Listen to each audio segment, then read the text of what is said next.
Well, the Arizona Diamondbacks beat the tar out of the Dodgers. And of course, this bullpen still made things close. We're going to talk about the Diamondbacks getting the job done here in game one in 30 seconds. Don't you go anywhere.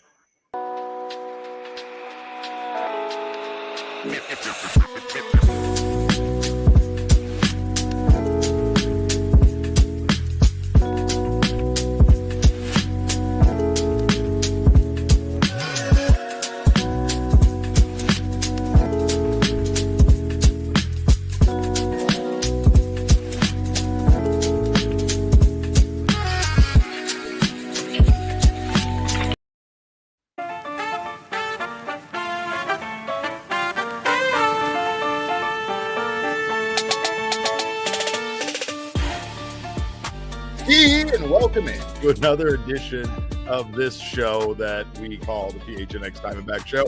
I have no idea why I'm live, but I'm live because it's important. The Diamondbacks beat the Dodgers, and anytime that happens, we have to try to go live. We have to be live as soon as possible. My name is Derek Montilla, occasionally known as your mayor. It says it on the back there, mayor of PHNX. I'm glad to see all of you guys here. What a great performance tonight by the Arizona Diamondbacks to go into Los Angeles and handle this one. Of course, got my guy Shane Diefenbach up entirely too late on the ones and twos, but luckily he is here now with with his cat keeping him company. And Wolfman Jack in the comments says 9-5 is a blowout. Well, maybe not, but it was a blowout a little bit earlier before that. And of course, like I said, the Diamondbacks bullpen went out there and made this game closer than necessary. You kind of felt like the Diamondbacks needed all of these runs in order to get this job done with how shaky the bullpen has been. And tonight they lived up to it. And of course, we're really just talking about 2 runs allowed there by Ryan Thompson late, who unfortunately continues to be inconsistent for this team. And quite frankly, can't really be trusted in high leverage opportunities. You know, it pains me to say that because Tea Time is one of my favorite people in the clubhouse. He's an extraordinary person, and I would love to see him succeed like he has for this team in the past.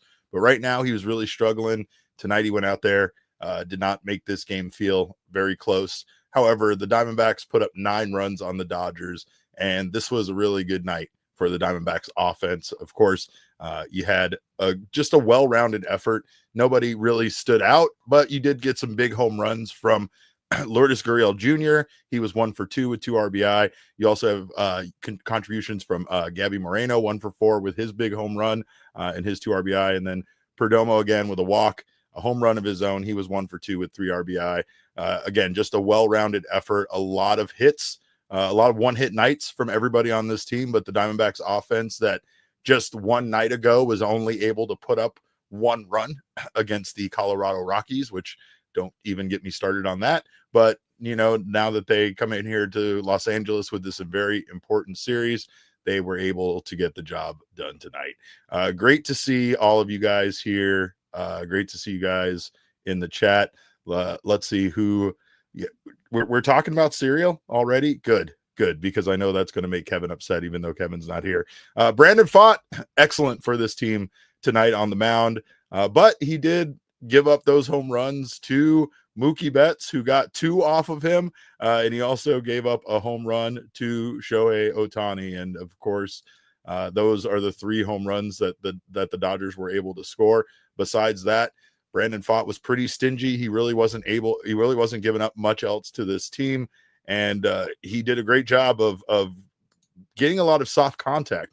It was a wild night for Brandon Pfaadt, considering his success, that he did not have a single strikeout in tonight's game. He goes 6 innings, gives up 3 earned runs, walked 1, and only gave up those 3 solo home runs. So at the very least, he was able to keep that damage limited. It did feel like that was pretty much all that Brandon Pfaadt was doing tonight, either giving up home runs or giving up very, very soft contact. But another quality start from Brandon Pfaadt and another opportunity that this starting pitching staff gave this team to win. Again, can't say enough about what this team did offensively because it was just kind of scattered around. And this was on a night where the Dodgers went out. They changed their starter from Landon Knack being the starter in the game to being to an opener in Dreyer. And that did not go very well for the Dodgers tonight. Dreyer in his 2 innings pitch gave up 3 hits and 3 earned runs. And then Knack gave up 4 earned in his outing. So Diamondbacks were able to get to this pitching staff. And honestly, this has been the weakness of the Dodgers. It has been their pitching staff this season, at least right now. Things aren't very solid for the Dodgers. Offensively, they are a powerhouse still. And it's impressive that Brandon Pfaadt was able to go out there and just limit the damage to those 3 home runs. However, like I said earlier, the bullpen did not make this any easier for the Diamondbacks tonight. Juan Murillo, he's a guy that continues to be impressive in certain outings. He was very good tonight. And let's give our, before we go off and talk about my guy Tea Time again, let's give our flowers to one Scott McGuff, who on a night where these guys were pretty dialed in, goes out there in his 1 inning of work, gets Haesung Kim to strike out swinging, gets Shohei Ohtani to ground out, gets Mookie Betts to fly out to left field. And honestly, Scott McGuff in his short amount of work here in his time back in the bullpen for the Major League Club has been impressive, and he still has not allowed an earned run in any of his outings. So he is a guy that might end up being very valuable, a much needed addition to this bullpen. But I'll tell you this much, I don't know what's going on with Ryan Thompson. I really wish that things were better for him, but his ERA has now ballooned up to 7.5. He gave up 2 earned runs today, walk 1, 2/3 innings pitched, and just did not have a lot of success out there, to be honest. So it sucks to see, because again, we know that Ryan Thompson has been a big part of the Diamondbacks bullpen success over the last 2 seasons. And I think the broadcast said it, but they really need him to get right. That would be it would feel like if Ryan Thompson was back, if Ryan Thompson was able to be effective, which, to be fair, that one pitch was a strike. It landed right in the strike zone, and that didn't help out when Ryan Thompson was obviously having his struggles here. But they did bring in Shelby Miller to get the final out in the 9th inning, and Miller is able to close the door. And again, it's just one of those things where when the Diamondbacks were up, 9-3, even before that, even when they were up, what were they up at one point? They were up 7-1 before those 2 home runs were hit off of Brandon Pfaadt in the 6th inning. But it still didn't really feel like enough against this Dodgers team. And of course, they proved it really kind of wasn't. I mean, this team is relentless. Their lineup does not stop.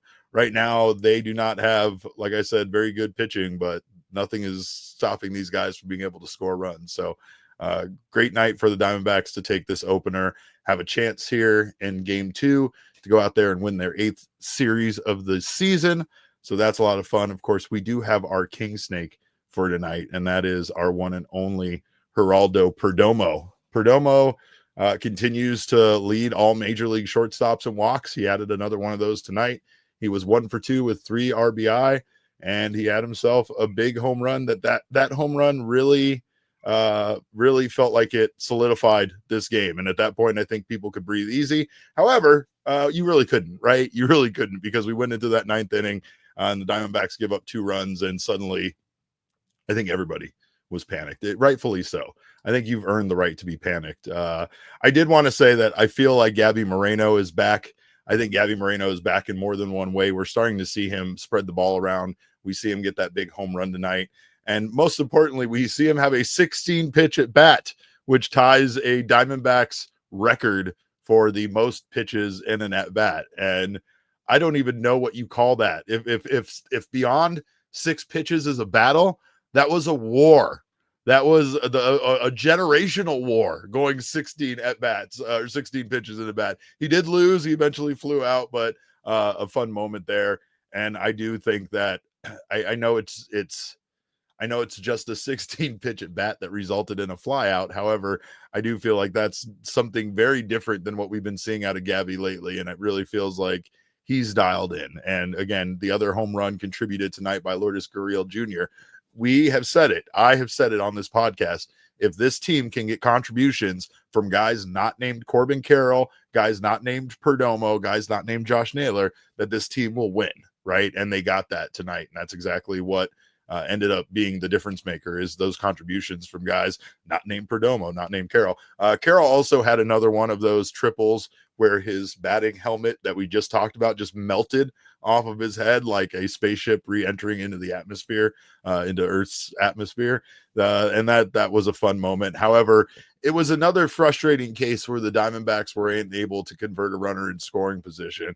And I don't know if there's anything more frustrating than a leadoff triple being stranded over there at third base. So there's things that I can honestly say, and maybe you guys are doing this to me. Maybe you're poisoning my brain. Maybe I can't enjoy nice things because I'm starting to pick out more of the, things that you really want to criticize, even in wins, than I would like to. But 1 for 8 with runners in scoring position on a night where you scored 9 runs just goes to show how much of a rout this could have been.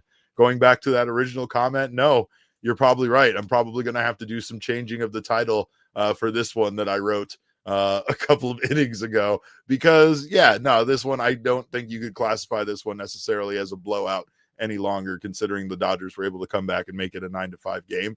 However, it's still an impressive offensive output from the Diamondbacks, who honestly are capable of it. We just saw them put up 12 in a loss to the Rockies the other night, but it's one night removed from the Diamondbacks only putting up 1 run in a win. And again, just in a very important win that I hope builds confidence with this team. I think shows that this team can beat anybody. Patrick Wayne Collect says, anyone else thinks Josh Naylor looks like Wario? God damn it, Patrick. That's all I'm going to be able to see now. That's all I'm going to be able to see. You might be onto something, and I have a lot of photoshopping to do. Definitely. Stephen Bananas in the chat says, Derek, where are the Dodger fans in the chat? That's a great question, Stephen. They're not here. They'll be here later in the comments to tell me how wrong I was about the title. In fact, I might just leave the headline just so that they come to comment on the episode, and then we can have a fun game. Maybe a drinking game, which right now I'm enjoying one of these wonderful kilt lifters. I know probably no free ads, but I got to give a shout out to our friends over at Four Peaks. They made some amazing Diamondbacks cans. They sent me some over and told me they enjoyed my work, and I enjoy their work very much. It's a reciprocal relationship there. But yes, now we have nothing but we're thinking nothing but Wario now.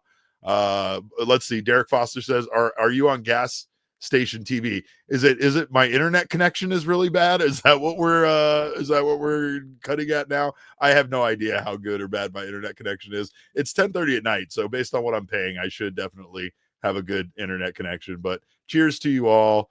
Cheers to the Diamondbacks winning this one, and of course, big night for the offense. A couple of, like I said, Brandon Pfaadt did what Brandon Pfaadt does. He'll give you a quality start. It's not going to always be clean, but 6 innings and 3 runs, despite what the Chicago Cubs radio, sports radio people will make you believe, a quality start gives your team a chance to win, period. I know it's not every time, right? Because your offense isn't always going to be able to muster up 4 runs or more in a game.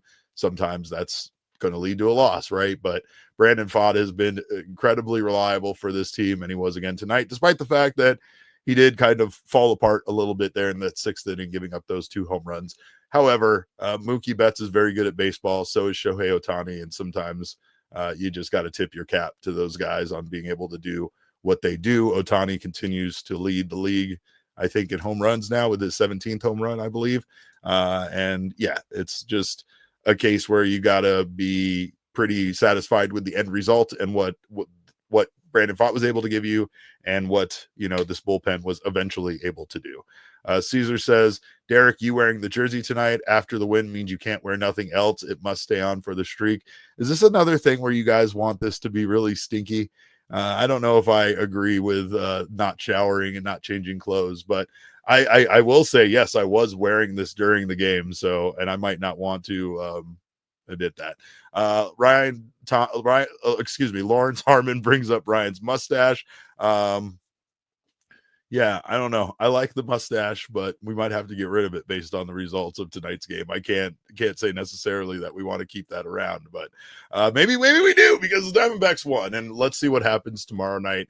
Of course, the Diamondbacks have they continue this big series here against the one and only Dodgers, and now that they've handed the Dodgers their 4th loss in a row, Tomorrow, the Diamondbacks have Ryan Nelson on the mound going up against Yamamoto, and that's going to be a huge game for Ryan Nelson, right? Which Ryan Nelson shows up, the guy that absolutely shoves with his fastball or the guy that can't locate? I mean, hopefully it's that first guy, because if not, I don't know where the condition this bullpen is going to be in by game 3. Luckily, the Diamondbacks do have Corbin Burnes on the mound in game 3 going up against Dustin May, and you got to feel very good about the way that Burnes has been pitching lately and what he can give you in that game, regardless of where the bullpen is at.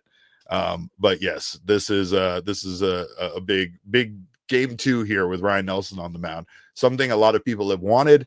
Now Ryan Nelson gets that opportunity. We did have some health updates. It does sound like Justin Martinez, according to reports, will be going to Reno. He is hitting 99 miles per hour again on the radar gun, and he will be making pitching appearance there for the Reno Aces.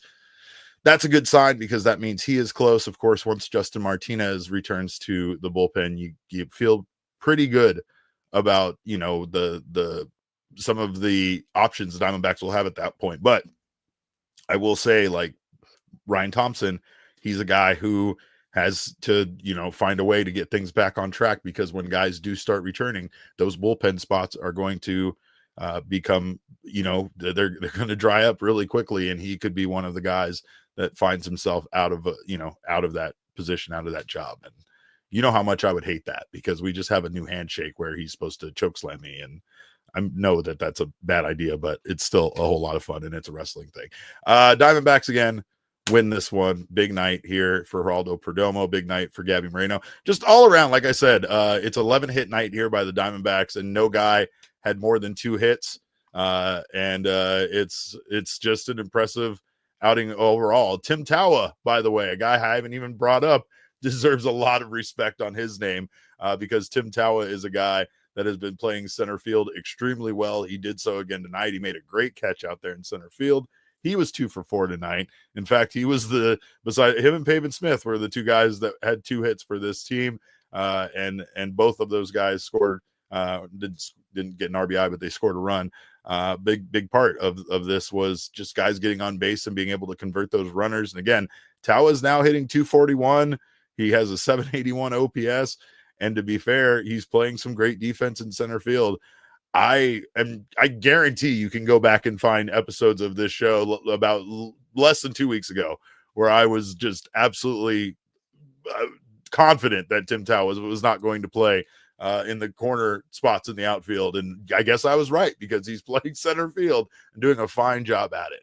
I think that most Diamondbacks fans are now getting to a point, much like the front office, that we want to see results. As much as we love guys like Jake McCarthy and Alek Thomas, if a guy like Tim Tawa comes out and outplays them and shines, then that's the guy we want in center field, right? And so far, I don't have any complaints about his defense. However, Torey did admit that Alek Thomas is the superior defender out there, and I don't know if he's wrong about that. I will say, though, that Tawa on both ends of the ball has been giving the Diamondbacks some good contributions lately. So I don't know. Yeah. Candace Montoya in the chat says Rookie of the Year. Why not? I'm not against it. I don't hate that idea at all. Not even a little bit.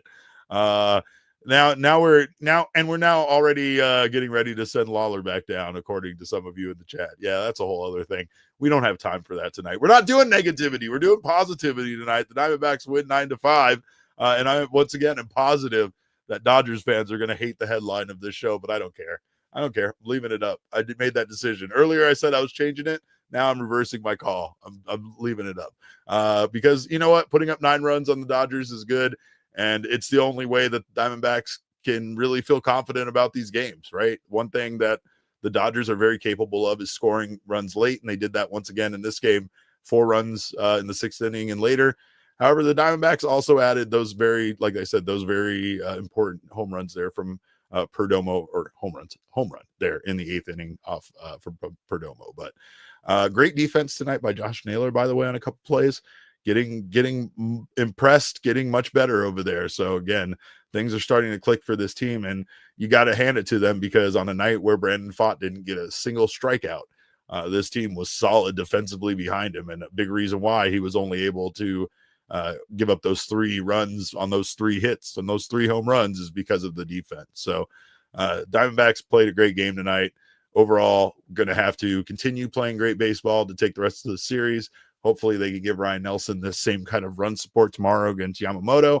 First time the Diamondbacks faced Yamamoto, they did a great job of making him work, being patient against him, and I believe they put up 5 earned runs against him. One of the best showings against Yamamoto this season. So hopefully they have something figured out and they can do that thing tomorrow. But we will be back tomorrow. Before we do that, I think we got some super chats. Let's get to some super chats real fast. What do we got here? We got M says, it's time to talk about Ryan. It's been rough. Yeah. I don't want to talk about this. This makes me sad, but it's true. And again, it comes down to the fact that when you start looking around at the bullpen performances, we all like to give Scott McGough a lot of crap, right? Based on him being put into a starter role and not really having success there last season and prior to that, right? But there is something about, the fact that, again, I think someone said it in the chat, a great redemption arc, and we could have that here with McGough. And so far, he's been able to give the Diamondbacks some good outings. That's all you can ask for. Tonight, he faced Ohtani and Betts and got through that with 3 up, 3 down. So I don't think you can ask for very much more from Scott McGough. He could be that guy that ends up tipping the scales in the Diamondbacks' favor and sticks around there in the bullpen.